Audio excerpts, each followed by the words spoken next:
¿Estás preparado para autoevaluarte y fijar los conocimientos? Toma tu cuaderno de apuntes, lápiz y lapiceros que repasaremos juntos todo lo trabajado y con ello le vas a enviar luego a tu docente guía. ¿Qué tanto has aprendido? ¿Cuáles han sido los temas que más te han llamado la atención? ¿Cuáles han sido los más complejos de entender? ¿Qué has hecho hasta ahora para reforzar las competencias que hemos trabajado? Pues adelante.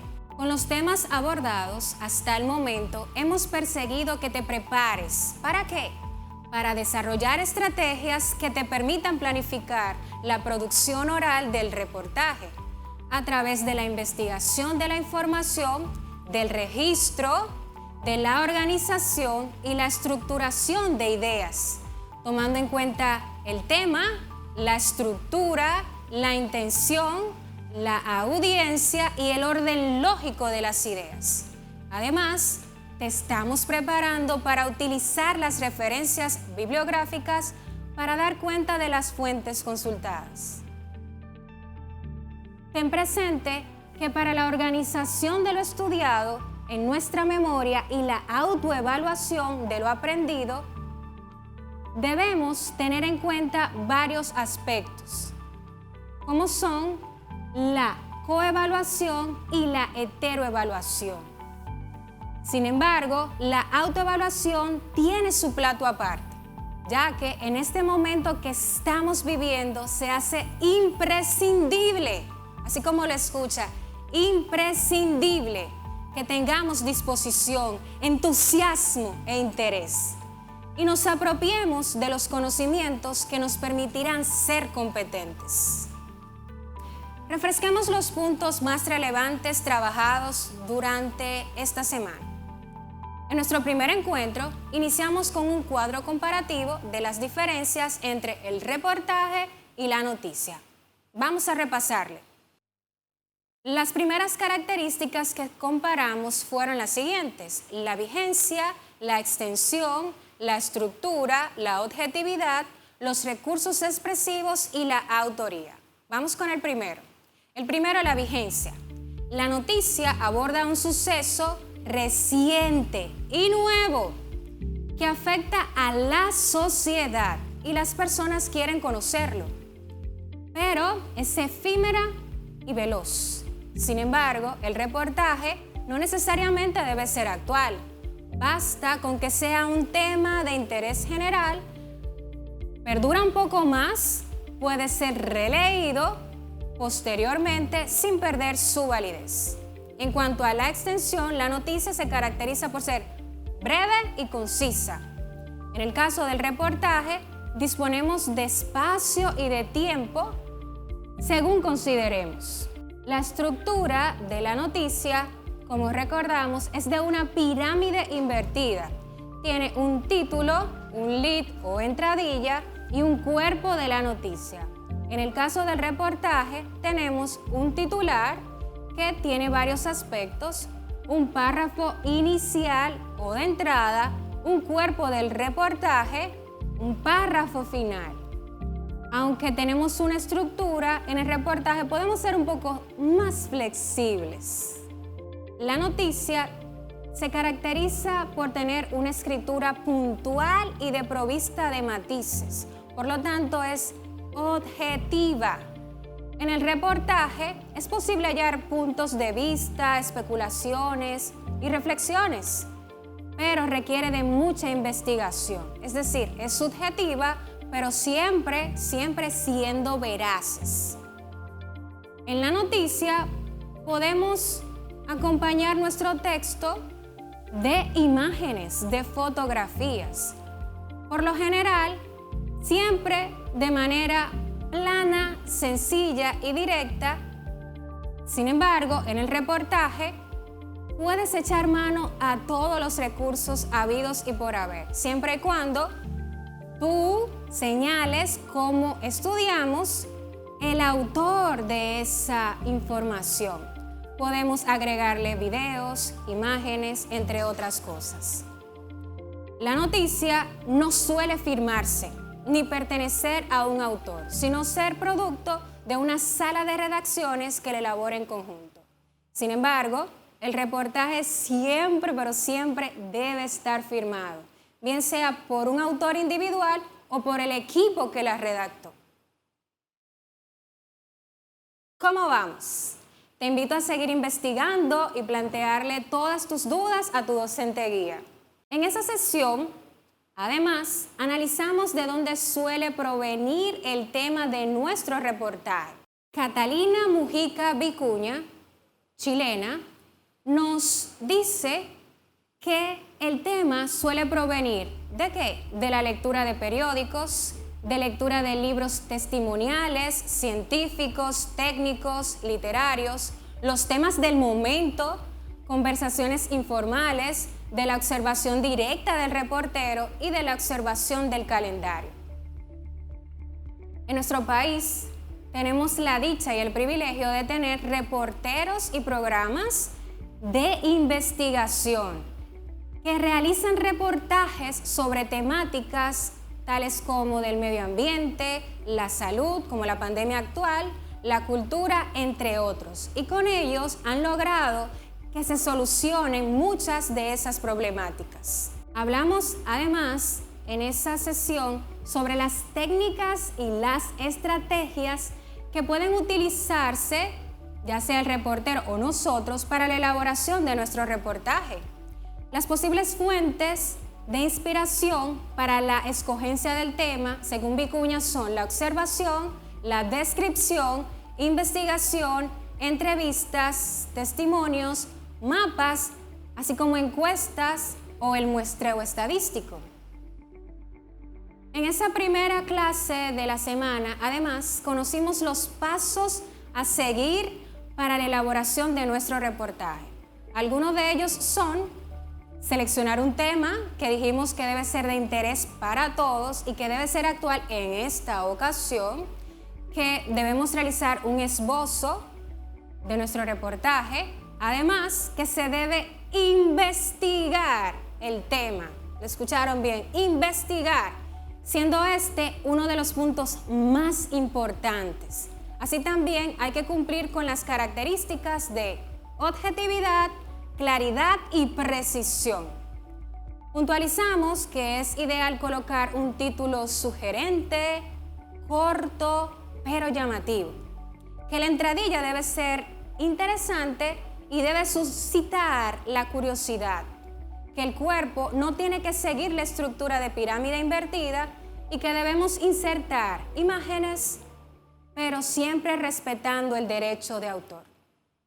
Aclaramos que necesitas finalizar con un párrafo en el que vas a exponer las conclusiones a las que llegaste con tu reportaje y si lo consideras, puedes hacer un llamado a la reflexión de tu público.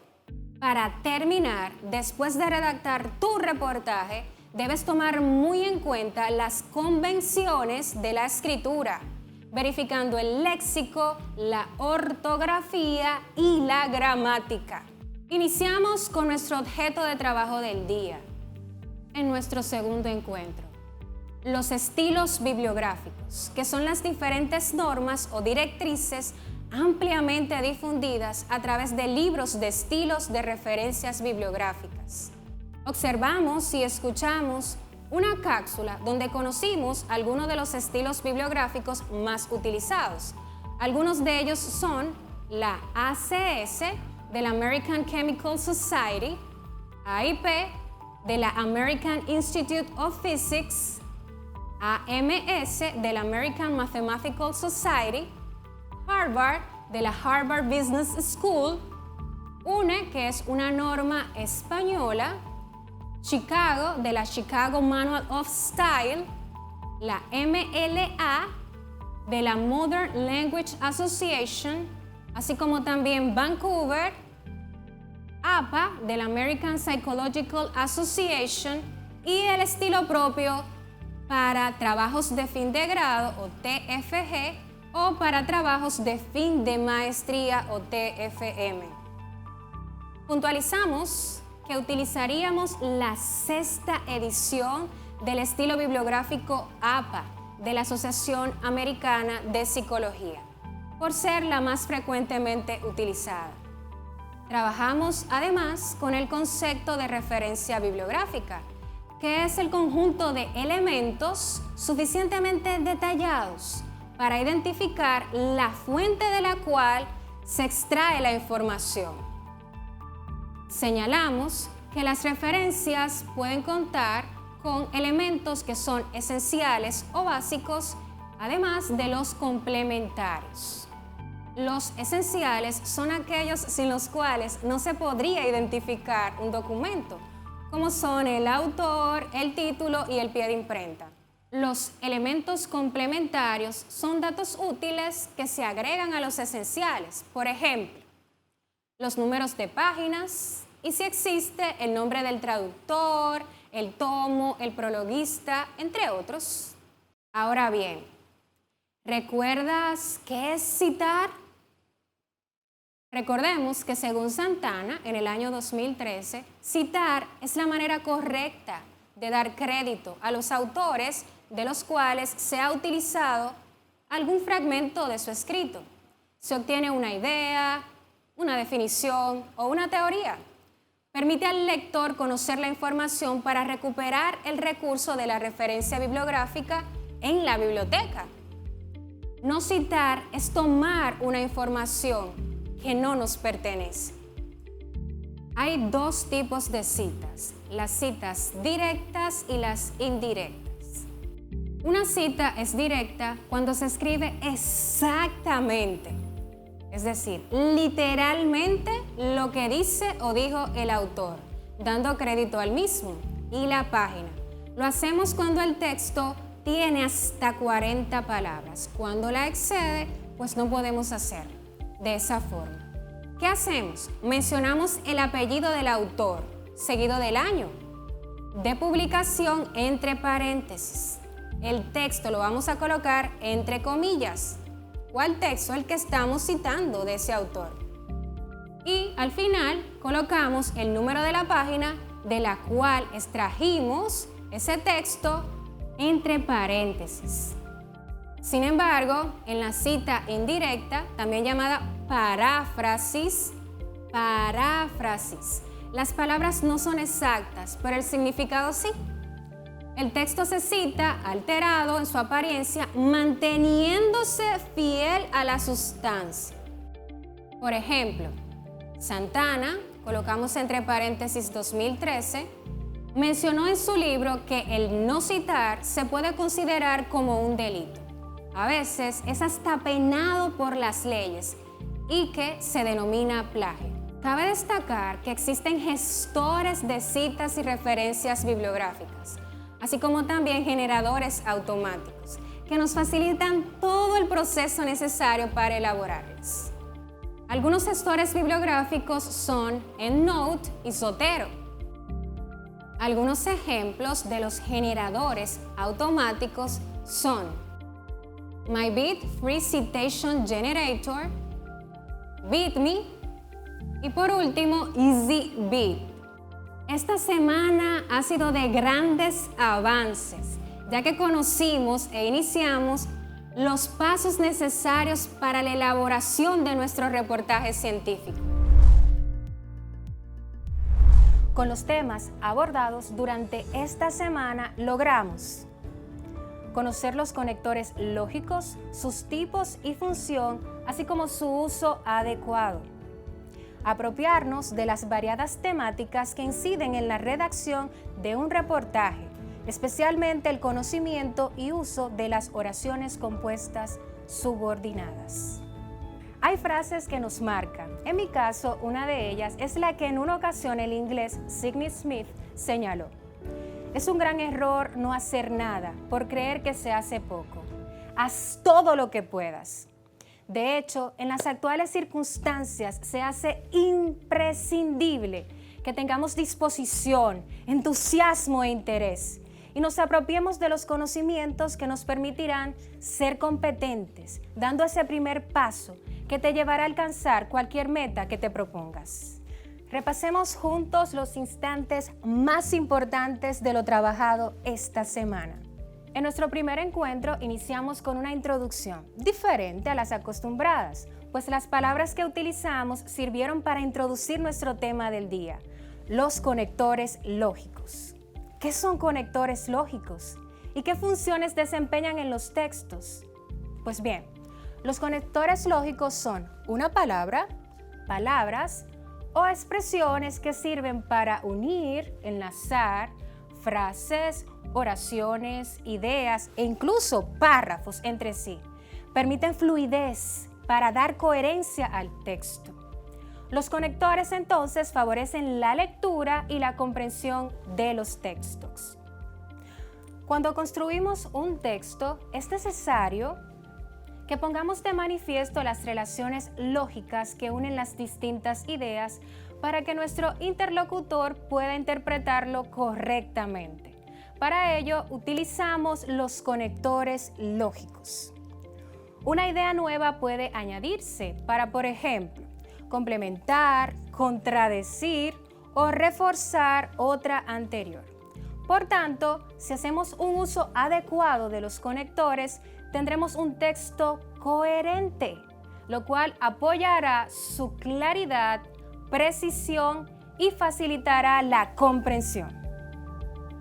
Además, nos dicen si estamos en el inicio del texto cuando utilizamos el principio, si estamos en el desarrollo, en el caso de que utilicemos desde luego, o el final del mismo cuando utilizamos la expresión en conclusión. Se reconocen porque regularmente llevan una coma que los separa de la oración. Cuando están en medio de la oración, llevan una coma al principio y una coma al final. Por ejemplo, escuchemos y observemos. Creo que comeré aguacates. Desde luego, dejaré una tajadita a mi hermano. Hay varias propuestas para clasificar los conectores. Repasemos una de ellas, que es la que nos habla de la cantidad de palabras que forman los conectores. En este caso vamos a tener conectores simples y conectores compuestos. En el caso de los simples hablamos de conectores que están compuestos por una sola palabra. Es el caso de y ni. En el caso de los compuestos, esos están formados por dos o más palabras. Tal es el caso de en realidad, por consiguiente, entre otros. Luego de conocer esta clasificación de los conectores y sus usos, realizamos una clasificación de ellos en simples o compuestos. Los simples fueron, finalmente, y, además, y así. Los compuestos fueron, de todos modos, sin embargo, no obstante, por el contrario, en cambio, de manera que, es decir, y finalmente, para resumir. Siguiendo este orden, recuerden que también analizamos la clasificación de los conectores de otra manera, en lógicos y estructurales. Los conectores lógicos son los que utilizamos para enlazar ideas estableciendo relaciones lógicas entre estas. Estos pueden ser de adición, matiz, excepción, condición, concesión, consecuencia, explicación o aclaración, comparación, temporalidad, intención, adversativos y contraargumentativos. Los conectores estructurales son los que son utilizados para explicitar la estructura o jerarquía de la información en un texto. Pueden ser de organización, de síntesis o recapitulación y de énfasis. Finalmente, identificamos conectores en el texto de las páginas 87, 88 y 89 de nuestro cuadernillo. Los conectores van a fungir, es decir, van a desempeñar la función de servir como enlace en las oraciones compuestas. Pero, ¿qué son las oraciones compuestas? ¿Cómo identificamos una oración compuesta? ¿Cuáles son sus tipos? Dar respuesta a estas interrogantes y reforzar algunos de los pasos del reportaje fue nuestro objeto de trabajo del segundo encuentro de esta semana. ¿Cómo vamos? Te invito a seguir investigando y a enviarle tus dudas a tu docente guía. Luego de repasar los conectores, recordemos que establecimos que las oraciones compuestas son aquellas que tienen más de un verbo conjugado. Vimos el ejemplo siguiente. Cristal cocina y ellos lavan los platos. En este caso, cocina y lavan son los dos verbos conjugados. Estas oraciones se identifican cuando tienen dos o más proposiciones. Como proposición se conoce el acto por medio del cual se expresa algo que consideramos o pensamos. La palabra proviene del latín propositio, también propositionis. Proposición en gramática es la oración que se une mediante coordinación o subordinación a otra u otras proposiciones para formar una oración compuesta. Por ejemplo, la oración compuesta siguiente. No iré aunque me lo pidas. Esta está formada por dos proposiciones.